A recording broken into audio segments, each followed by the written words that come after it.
sports. Okay. You guys got to stay with us there. Meanwhile, there's some news to get to. Yes, Breaking news, folks. More injury problems for the Philadelphia 76ers. Rookie big man Joel Embiid is out indefinitely with soreness in his left knee. The team announced this morning Embiid is scheduled to have an MRI this afternoon. For more on this, because it just came into our newsroom, we're joined by NBA insider Jeff Goodman. Jeff, Embiid has played just 31 of a possible 58 games this season. What more can you tell us about his injury in this situation? Well, it's to his left knee. He's got some swelling and soreness. He's going to have an MRI later today, according to Brian Colangelo and the Sixers. And the crazy thing is, this is a kid who's kind of walking around New Orleans for All-Star Weekend. Instead of shutting him down, putting him on a couch when he really hadn't played in a few weeks, instead they let him go to New Orleans and enjoy All-Star Weekend. I get it, but if I was them, again, I would have had the trainer at his house, making sure he got plenty of rest. I don't know if that aggravated it at all. It probably didn't. But to me, they've been cautious. The organization has, for the better part of his career. Why not continue doing that now? All right, so this just on the heels that Ben Simmons will not play at all this season. We announced that on Friday. I was talking to PJ Carlesimo a little earlier. A black cat running around that organization. How do you think the 76ers will handle this latest news?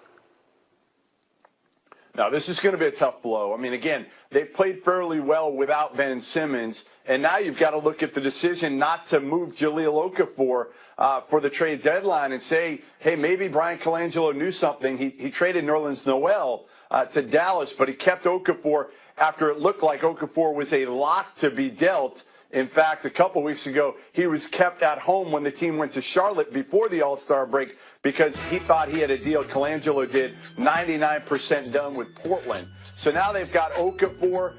They've got T.J. McConnell, who's been great running things at the point. But you're going to go without Embiid for a little while longer, and that's certainly going to hurt them. But again, listen, ultimately, Kerry, if the Sixers get another high lottery pick, they're used to it, right? I mean, this is the way it's been for the last few years. Certainly the direction of the franchise is better, but it can't hurt them to get another high lottery pick, maybe get an elite point guard to go with Ben Simmons, who can maybe be utilized as a point forward. All right, again, the news is Joel Embiid out indefinitely. Something wrong with his left knee. We haven't found out. There will be an MRI this afternoon. For more on this, let's give it over to David Lloyd, who has PJ Carlesimo. Yeah, just when there's a glimmer of optimism with this franchise, and then you get on the heels of the Ben Simmons news, you hear that Embiid's out indefinitely.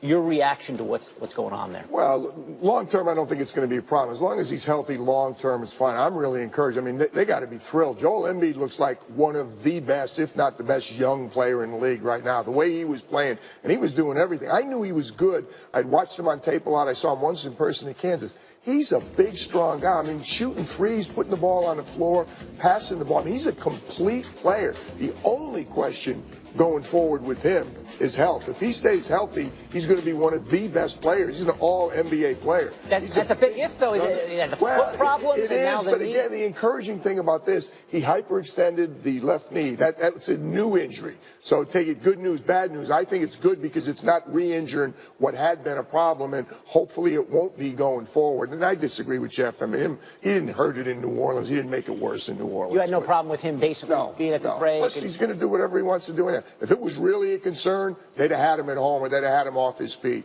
And he didn't do anything in New Orleans. All right, PJ Carlesimo. I got injured in New Orleans walking around. But he did. And you're back. You're back here now. All right.